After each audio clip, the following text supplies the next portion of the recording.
হরি কথা কৃষ্ণ কথা এনেছে হরিরাসরে বলি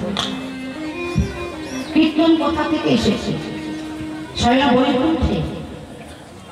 নর্তকী নৃত্য হচ্ছে আর দর্শন হচ্ছে আমাকে যেতে হবে আগত কলিযুগে না গেলে ধর্ম রক্ষা হবে না জীব উদ্ধার হবে না যেতে হবে প্রভু তুমি কলিযুগে জন্মগ্রহণ করবে এই রূপেই কি যাবে না কলিযুগে জন্ম হবে আমার কলিযুগে আমার রূপ হবে সোনার আমি গৌর হয়েই যাব নাম কি হবে গৌর হরি গৌর হরি নাম হবে তাহলে তোমাকে ছেড়ে আমরা থাকতে পারবো না তুমি আমাদের ছেড়ে চলে যাবে প্রভু ভগবান বলে ভাবো কি করে আমি চলে যাবো তোমাদেরকে রেখে যাবো ভক্ত ছাড়া কি আমি কখনো দেখেছি যেখানে ভক্ত না থাকে সেখানে ভগবানের কোনো অস্তিত্ব হয় না ভক্ত আছে বলেই ভগবানের অস্তিত্ব তোমাদের তো সাথে আচ্ছা প্রভু কলিযুগে আমার কোনো নিয়ে যাবে কলিযুগে তোমার যেমন নামের পরিবর্তন রূপের পরিবর্তন আমার মতো হবে এই যুগে তোমাদের নাম হচ্ছে নর্তকী নর্তকী নর্তকী কলিযুগে নর্তকী নামটা উল্টে দেওয়া হবে বাবা কি হবে নর্তকীকে উল্টে দিলে কি কি কি হয় যে ভক্ত যেমন ভাবে যদি বাহু পালন করে হরি হরি হরি বলে প্রাণ বাহু তুলে কীর্তন করবে সেখানে আনন্দ হবে নর্তকীর থেকে কীর্তন এসেছে তাহলে কীর্তনটা কাকে বলে মহাজন বললেন একজন কবির কল্পনা কবি সারাদিন ভাবে কল্পনা করে কল্পনার মাধ্যমে যে লিপিবদ্ধ করে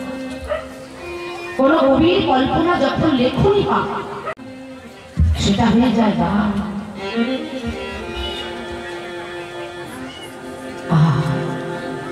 কোন কবির কল্পনা যখন লেখনি পায় সেটা হয়ে যায় কবিতা আর যে কবিতায় পরিশ্রম করা হয় সেটা হয়ে যায় গান সেই গানকে যদি কোনো কৃষ্ণ ভক্ত কোনো গৌর ভক্ত তার প্রেম ভক্তি সহকার রাধা গোবিন্দ পাঠ করতে পৌঁছে দিতে পারে মহাজন বলে সেটাই হয়ে যায় কীর্তন কীর্তন কীর্তন যে কীর্তনে প্রেম নাই ভক্তি নাই শ্রদ্ধা নাই ভালোবাসা নাই কমিটি হয়ে দাঁড়াতে হবে কমিটি হয়ে দাঁড়াতে হবে বুঝতে পারছো না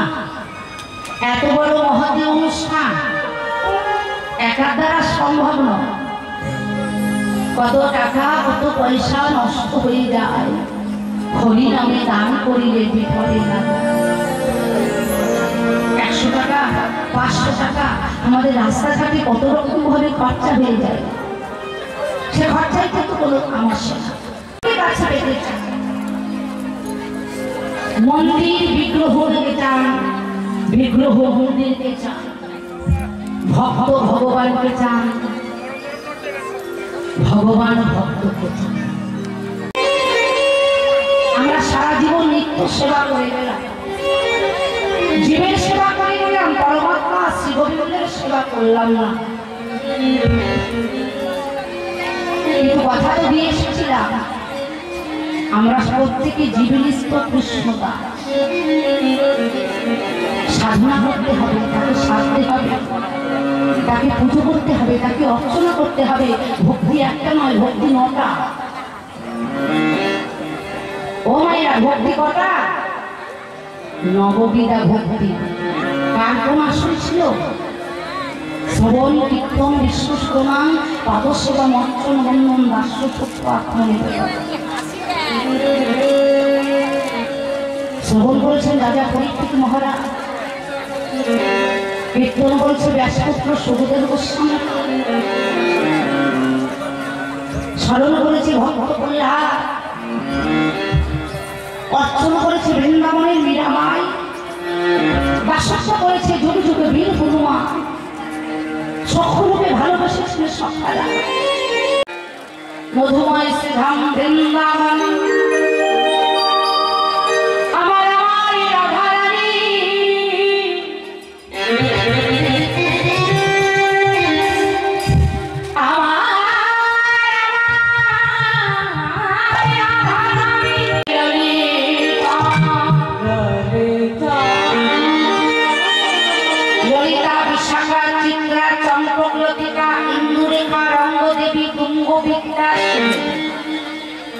এই অষ্টসখী পরিবেষ্টিত আমার রাধা রানী,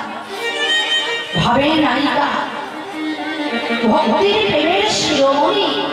রাধা ঠাকুরানী।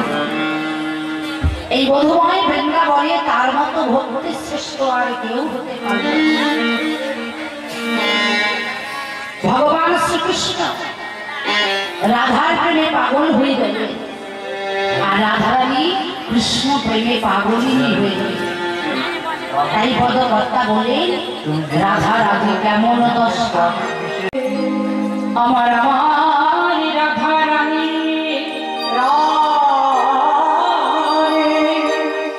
ঘরের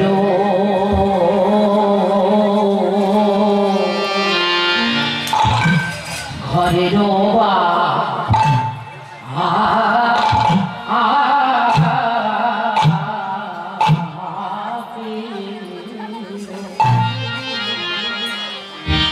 ঘরের বাহির দণ্ডে শতবার দিয়ে